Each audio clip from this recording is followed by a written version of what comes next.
Estamos nuevamente entonces teniendo este seguimiento de este estudio del Espíritu Santo y los dones y el trabajo que tiene el Espíritu Santo en el creyente, en la iglesia. ¿Ya? Estábamos viendo las consecuencias que trajo Pentecostés, cuando fue derramado el Espíritu Santo. Y ya llevamos 4 consecuencias que están en los podcasts anteriores. Vamos a ver ahora la consecuencia ya del 5, ya que anticipé en el podcast anterior. La profecía de Joel será universal, en contraste que Pentecostés fue local. Pedro tomó el pasaje para decirle al pueblo judío que se estaba refiriendo a esa manifestación que estaba sucediendo ahí. Si pensamos en el día de Pentecostés, fue una experiencia maravillosa, cuanto más será el cumplimiento de la profecía de Joel, que habla de un derramamiento del Espíritu sobre toda carne, sobre toda carne. Eso se refiere que no solamente la parte religiosa, sino que sobre todo ser humano. Eh, por ende, que la acción del Espíritu Santo en el pecador, porque es el Espíritu Santo el que convence del pecado. ¿Ya? Es una obra del Espíritu Santo. Entonces, imagínense ese despertar mundial que va a suceder en los últimos tiempos. Cuando las 3 señales del día Pentecostés ocurrieron, hubo estruendos, lenguas de fuego y lenguas desconocidas, marcando la venida del Espíritu. La multitud de los judíos que se congregó acusando a los discípulos que estaban ebrios. En defensa de los eventos que acontecieron, Pedro entonces citó la profecía de Joel con una razón para que no pensar que esto era algo extraño. Pedro no estaba declarando que los eventos de Pentecostés cumplían la profecía de Joel, ¿ya? Porque más adelante Pedro dice, y esta promesa es y habla para que creen de sus hijos, y por cuanto el Señor llamare. Entonces ahí está clarito la cosa. Pedro no estaba entonces declarando como un evento de Pentecostés que cumplía la profecía de Joel, sino que eran las mismas cosas, pero en una escala reducida que lo que Joel había profetizado. Hay 2 razones que hacen evidente, y eso, bueno, eso es el avivamiento mundial que va a suceder en estos tiempos, ¿ya? Entonces, hay 2 razones que hacen evidente que Pedro no quiso decir el día de Pentecostés, que cumplió la profecía, ¿ya? Eh, muchos, mucha de la profecía todavía es futura, es futura. El tiempo del cumplimiento de la profecía está mencionado en el texto mismo, ya en Joel 2:28. Y después de esto derramaré mi espíritu sobre toda carne, y profetizarán vuestros hijos, vuestras hijas, vuestros ancianos soñarán sueños, y vuestros jóvenes verán visiones. Después de esto derramaré de mi espíritu sobre toda carne. Uno debe entonces preguntarse, ¿ah? ¿Después de qué? ¿Después de qué? Esto se refiere al cumplimiento de varias profecías mencionadas en el versículo 12:27. Por eso, pues ahora dice Jehová, convertíos a mí con todo vuestro corazón, con ayuno y lloro y lamento. Rajad vuestro corazón, no vuestros vestidos, y convertíos a Jehová vuestro Dios, porque misericordioso es clemente, tardo para la ira y grande en misericordia, que se duele del castigo. ¿Quién sabe si volverá y se arrepentirá y dejará bendición tras él?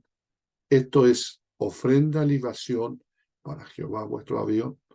Y bueno, y ahí eh, vamos a ver, y ahí, a ver, Tocar trompeta, dice, en Sion, y proclamar ayuno y convocar asamblea. Reunir al pueblo, santificar la reunión, juntar a los ancianos, congregar a los niños, a los que maman. Salga de su cámara el novio y de su tálamo la novia. Entre la entrada y el altar lloren los sacerdotes, ministros de Jehová, y digan: perdona, oh Jehová, a tu pueblo, y no entregues a oprobio tu heredad. Dice ahí, para que las naciones se enseñoreen de ella. ¿Por qué han de decir entre los pueblos dónde está su Dios? Jehová, solícito por su tierra, perdonará a su pueblo. Y responderá Jehová y dirá a su pueblo: he aquí yo envío pan, mosto y aceite, y seréis saciados de ellos, y nunca más os pondré en oprobio entre las naciones. ¡Wow! Lo que tiene que suceder antes, en el cumplimiento del capítulo 2 de Joel, son las siguientes profecías. Número 1, el arrepentimiento de la nación de Israel. ¡Wow! Número 2, la provisión milagrosa, pan, mosto y aceite. Y aceite, dice, que eso puede ser literal o puede ser espiritual. Ya el pan representa la palabra, el mosto, el gozo, y el aceite, la unción, como ahí, hasta que sean saciados. Ya. Bueno, y hay una profecía acá, también el 19, el enemigo del norte, que se refiere a Rusia o Siria, será destruido, dice. El temor de la amenaza exterior será quitado para siempre. La vegetación de Israel producirá abundancia, fruto. Bueno, eso se está cumpliendo ahora en Israel. ¿Ya? Y 6, las áreas secas de Israel serán convertidas en áreas fructíferas para abundancia de lluvia, caerá, dice. Y después de años que debajo del ejército extranjero destruirán la tierra. Dios va a restaurar en forma asombrosa, de manera que nunca más serán avergonzados. Entonces, antes que venga, hay prodigios ya que van a suceder en los cielos y en la tierra.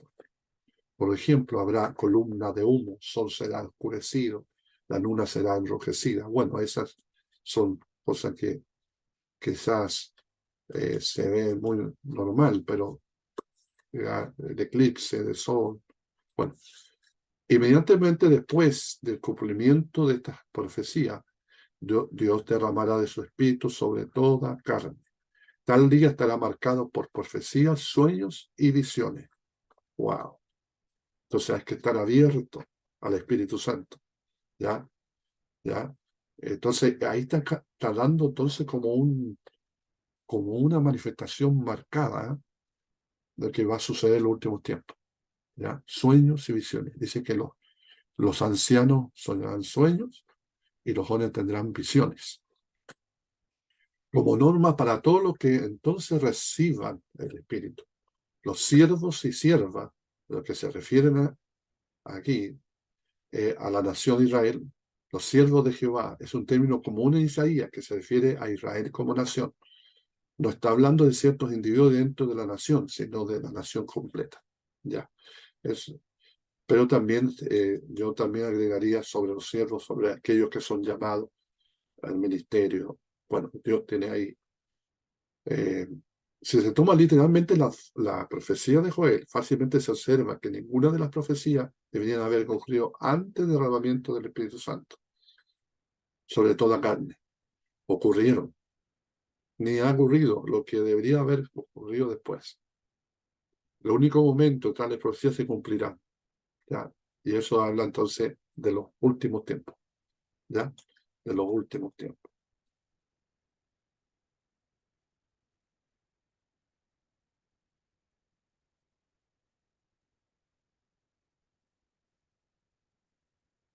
Sigamos. Bueno, las consecuencias del Pentecostés, entonces, de ahí, bueno, se derramó, más que derramó el Espíritu Santo en todo lugar. Recuerden que ahí estaban reunidas todas las naciones. Después, los que recibieron a Cristo, recibieron al Señor y fueron llenos del Espíritu Santo, volvieron a sus naciones y llevaron el Evangelio a sus naciones, ¿ya?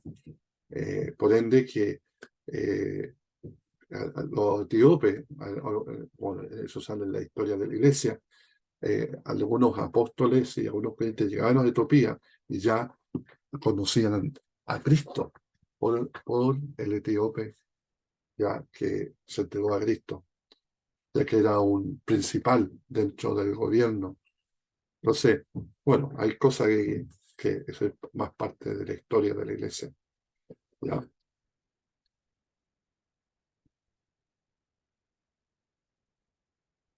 Bueno, ahí cuando Pedro habla, más esto es lo dicho por el profeta Joel, la frase esto es, esto es, podría significar dos cosas. Primero, es la misma cosa, el cumplimiento literal, o es la misma cosa en el sentido de ser de la misma experiencia esencial a cuanto a su clase. Pero obviamente no es el cumplimiento total ni parcial de la profecía. Incluye mucho más de lo que aconteció. Claro. Porque Pedro pues habla. Esta es la promesa para vuestros hijos, para vuestras hijas, por cuanto el Señor llamare. Entonces eso quiere decir que no solamente quedó ahí como un registro histórico, ya Pentecostés, que incluye también la parte histórica, pero también hay un cumplimiento mayor, ya la lluvia temprana y tardía que se habla también en algunas profecías, ¿cierto? Eh, y bueno, ahí entonces esas son las consecuencias del derramamiento del Espíritu Santo. Pedro está usando la profecía de Joel como una ilustración para demostrar que Dios iba a establecer algo nuevo con Israel y con los gentiles. Pentecostés fue el comienzo, fue el comienzo. Por eso algunos parece que por eso hay términos, hay vocabulario que dice que venga el Espíritu. No, pues el Espíritu está entre nosotros. No tiene que ir, no es que el Espíritu sube y baja, está entre nosotros. ¿Ya? Eh, Ahora, lo que siempre, la que creo que la duda que hay, que siempre la ausencia, como entre comillas, la ausencia del Espíritu Santo, es su manifestación. Eso como que se manifieste. Eso eh, puede que la ausencia, ¿ya? Pero que el Espíritu Santo está, ¿ya? Entonces, en Pentecostés, ¿ya? Voy a repetir, ¿ah? Que Pedro estaba usando la profecía de Joel como una ilustración para demostrar que Dios iba a establecer algo nuevo con Israel y con los gentiles. Pentecostés fue el comienzo. Joel estaba hablando de una transformación mundial, especialmente de toda la nación de Israel. Pedro estaba hablando de una transformación mundial y especialmente de toda la nación, pero también estaba hablando de una transformación individual. La escala es diferente, pero los resultados son parecidos. Evidentemente los 3.000 que aceptaron su explicación luego fueron salvos aceptando al Mesías y recibiendo el Espíritu Santo. ¡Wow! Ahí entonces vamos a dejar este podcast. Que Dios les bendiga.